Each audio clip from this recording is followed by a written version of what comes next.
You. It is very distracting, but that's okay. Yeah. So, as long as I get to talk about the GOAT and the phony GOAT today, I am good. And I got some ammo for you. All I know is the real GOAT got a ring. Yeah. Got a ring in 2020. Oh, this cubic zirconia. You gotta No, that's not how it works when you win a championship. Shannon may be trying to distract Skip this morning, but we have a lot to talk about, and let's get to it. Despite the Buccaneers signing Antonio Brown when they already had two returning 1,000-yard receivers, their position coach believes there are plenty of targets to go around. The Bucs receivers coach told reporters, quote, "There's one football, and Tom does a great job at distributing the football." But according to the numbers, Bucs three-time Pro Bowl receiver Mike Evans is on track for the fewest targets of any season of his career and has been targeted on just 16% of his routes run. And it's important to consider that AB still hasn't been fully integrated into the offense yet. So Shannon, will Antonio Brown be the undoing of the Bucs? Skip, bringing AB in was always going to be a risk to the wide receiver room. Mike Evans is already feeling that he's not getting fed enough, so you bring another mouth in to feed, he's going to get even less food to eat. And so he's not pleased about that. I don't give a damn what that wide receiver coach says. I'm telling you how wide receivers think, Skip, how they're wired. Because as Jenny read, now, Skip, here's the thing. Jenny said he's getting 16% of the targets. That's fine if that was number one on his team. That's not even number one on his team. He's getting the 12th fewest targets of anybody in the NFL that's qualified with the number of routes that they run. So he's not pleased with that. Jenny read, he's a three-time Pro Bowl player. And at the beginning of the season, if somebody was saying, I give you Stephon Diggs or I give you Mike Evans, more times than not, they're going to take Mike Evans. Stephon Diggs leads the NFL in targets with 91.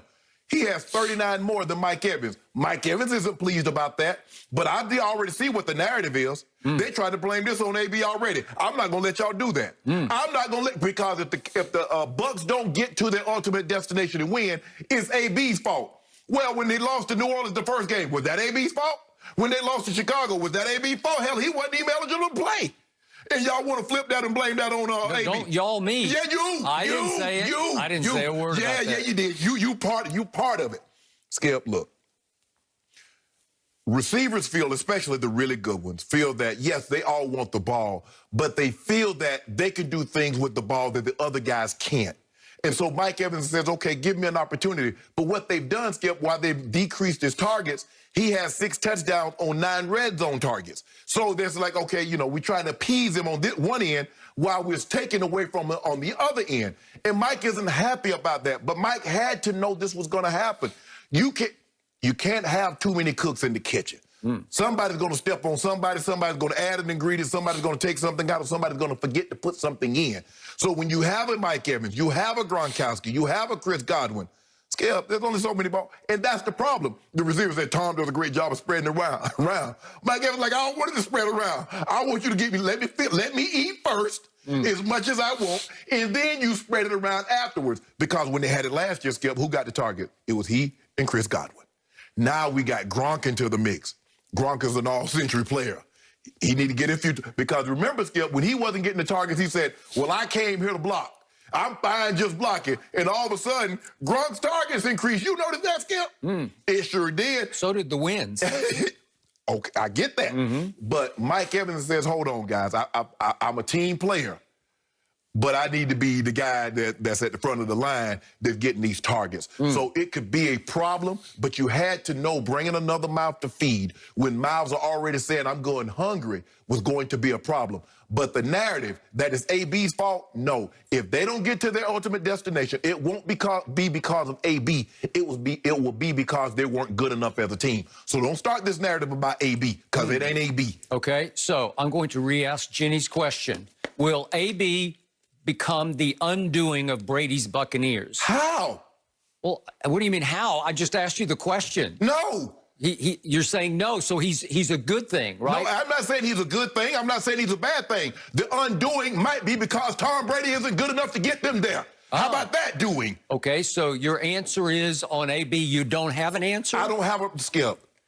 You trying to make it, what about if Tom Brady's not good enough? What if Tom Brady plays like he played Sunday night?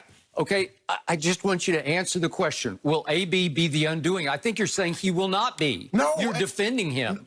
There's nothing to Skip. What the narrative is about AB undoing. What did he undo? 6-2. Went to 6-3 with a disastrous game on Sunday Night Football. So how did they get them to? I'm not saying that he was the undoing. I'm just saying that's what just happened. Yeah, they were 6-2. But I want to know where them 2 came from before AB. Well, 6-2 is really good. It was at the top of the NFC. First of all, Skip, 6-3 is good. It was just the fact that you had them at probably 8-1. I did. Exactly. Well, in fact, the odds makers had them at that because they were favored to win at Chicago, and they were favored to win Sunday night by, what was it, 5.5, 6 points? Okay. So the world thought that. You picked them to win on Sunday night. But I do not believe AB will be the undoing. Okay. So here we go. Mike Evans. Question for Mike Evans. And I think he's really a good guy with a good heart. And the saving grace here is I don't think Mike Evans is what I would call a flat-out, all-out diva receiver. I don't get that from him. Does he have some pouty body language? Yep, he did on Sunday night. I'll give you that. I don't think Chris Godwin is a diva wide receiver. I don't think Gronk has a lot of diva in him.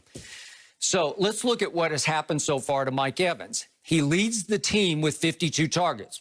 That's pretty good. He leads the team by far with 34 catches. That's pretty good. He leads the team by far with 437 receiving yards. And he leads the team by far with 7 touchdown catches. The next is 3. Gronk has 3. Right. 7-3, Mike Evans. Right. Mike, question. Do you want targets? Do you want stats? Or do you want rings? Lots of rings from Tom Brady because he brings rings. He's looking at us like, why can't I have both? Okay. He's had his 3 Pro Bowls and he has no rings. And last year he was 7-9. This man who has just fallen out of heaven into all of your laps in Tampa Bay knows how to win rings because he won 6 in 9 tries and should have won 2 more if not for his coach, Bill Belichick. Or should have lost 3 more if it wasn't for his coach, Belichick. Okay, well, we could debate that all day, but I'm going to stand by what I see here. So what do I see that happened on Sunday night?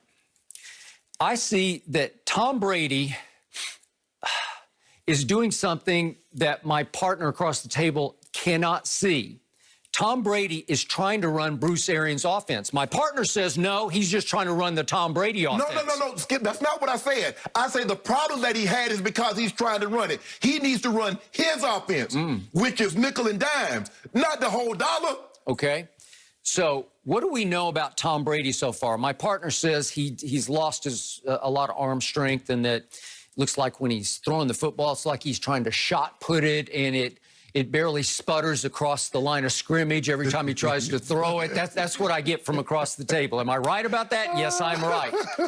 So what do we know for sure? What do the stats tell us?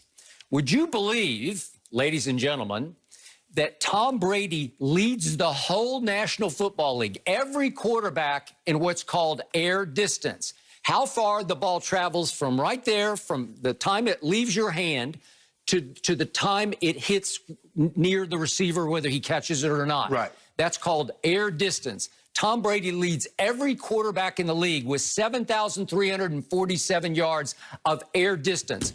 He is throwing bombs away bombs. And my partner yesterday said, well, he just can't throw it long anymore. He can't throw home runs anymore. Well, he does throw lots of deep passes that you're not giving him any credit for. And I thought just to start this off, we could see just a little quick riff of some of the balls that he has thrown. The first one happens to be to that guy, Mike Evans. This goes for 50 yards. And I'd say that qualifies as a little, you know, that had some oomph on it. That had a little mustard on it. The second one is 48 yards to, guess who? Mike Evans on a deep ball. Nice catch, but again, that's bombs away. Okay. And the third one